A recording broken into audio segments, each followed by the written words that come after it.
So hey guys welcome back to our channel Bong Vibe. आज के चले एसेছি নতুন একটা পদ্ধতিতে মাছ ধরতে। সঙ্গে আছে আমি আর আমার বাবা। তো আমরা দুজনে চলে এসেছি মাছ ধরতে আমাদের মাঠের পুকুরে।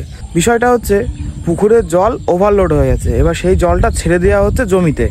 জমিতে ছেড়ে দেওয়া হয়েছে, জমিতে রয়েছে ধান গাছ, ধান গাছের মধ্যে দিয়ে কই মাছ, লাটা, পুঁটি মাছ রয়েছে। তো যখন জলটা বেরোচ্ছে ওই মাছ ঢুকছে আমাদের পুকুরে। তো ওই পুকুরে যখন ঢুকছে একটা নতুন একটা কি জিনিস নিয়ে এসছে বাবা, সেই জিনিসটা তোমাদেরকে বলা হবে পুরো ভিডিওর মধ্যে যে জিনিসটা কি। তো ওই জিনিসটা পাতা হবে, সারা রাত ধরে জল যাবে আর ওই মাছটা ঢুকবে ওর মধ্যে। তো চলো ভিডিওটা দেখতে থাকো। এটার নাম কি? এটা দোয়ারি বলে।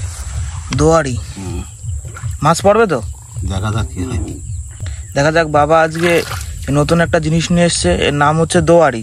এইটা এই পাইপের এক মাথায় পেতে দেবে পুকুরের দিকটা, এই পুকুরের দিক থেকে এই দিকে জল বেরোচ্ছে এই যে। আর এইটা হচ্ছে পুরো ধান ক্ষেত, এই ধানের ক্ষেতের মধ্যে মাছ আছে, প্রচুর মাছ।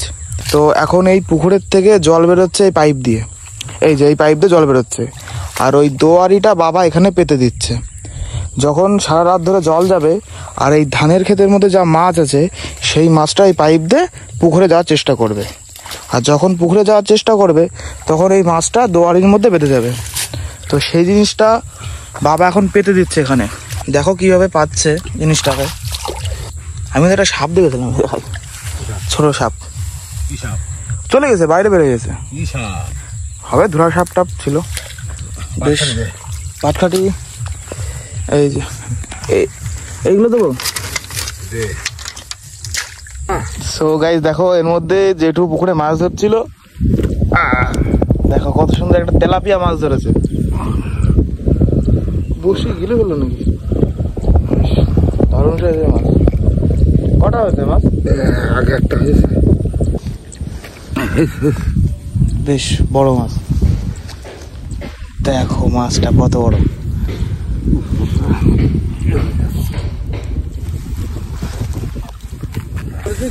দেখো কত সুন্দর করে পেতে দিচ্ছে পাটখাটি দিয়ে।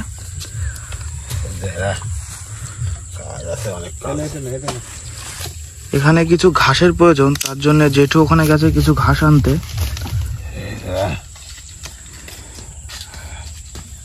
দেখো কত সুন্দর কায়দা কলপ করে জিনিসটা পাতা হচ্ছে। জল থাকলে জল চলে যাবে। এখনই দেখো এখানে কেমন মাছ এসছে। পুঁটি মাছ অলরেডি চলে এসছে, দিনের বেলা বলে পুঁটি মাছ এসছে। আর রাত্রেবেলা কই, লাঠা, জিওল এইগুলো আসবে। আর এই পাইপ দিয়ে যখন যাবে তখন ওর মধ্যে ধরা পড়ে যাবে। এখন এই যে ঘাস দিয়ে হয়তো ঢেকে দেওয়া হবে জিনিসটা।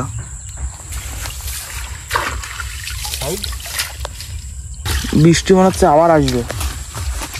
এখন ঘাসের উপর দিয়ে কাদা দিয়ে দিচ্ছে, এই জায়গাটা পুরো রাউন্ড করে ঘিরে দেবে যাতে মাছ বাইরে বেরিয়ে না যেতে পারে। ঠিক আছে, একদম ওকে। এটা এখন পাতা হয়ে গেল।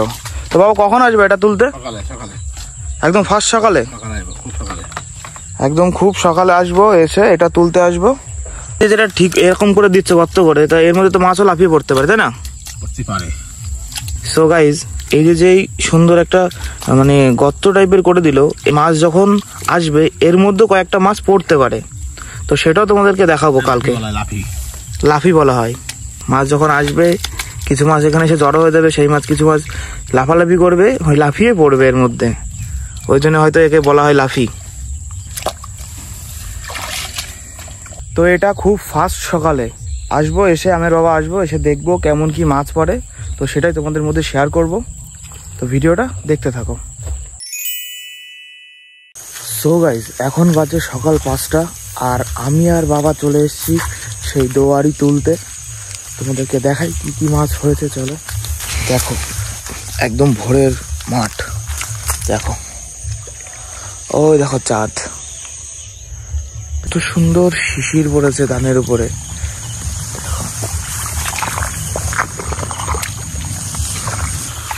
সত্যি মানে সারা রাতে জল কমে গেছে। সো গাইস দেখো জল কমে গেছে, মাছ মনে হচ্ছে আছে, অল্প কিছু আছে। এখন না উঠলে বোঝা যাচ্ছে না কি মাছ আছে এর মধ্যে।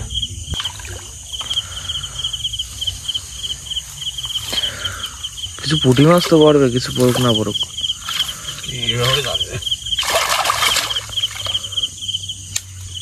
কিন্তু মাছ তো হতে কি মাছ? মাছ কই?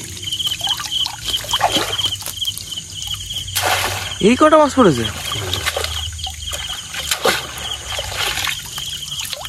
কি মাছ পড়েছে? মাছ বেড়ে গেছে। সো গাইস, দেখতে পাচ্ছ মাছ হয়নি এর মধ্যে, তার মানে হচ্ছে এই ধানের আলে মাছ নেই। সো গাইস, ধানের মধ্যে মাছ নেই, ওর জন্য মাছ পড়েনি। মাছ থাকলে মাছ পড়তো, অল্প কিছু পুঁটি মাছ ছিল, সে কটাই পড়েছে। আর জানি না কখন জলের স্রোত বন্ধ হয়ে গেছে, তার জন্য হতে পারে মাছ পড়েনি। মাছ আগেই নিয়ে গেছে।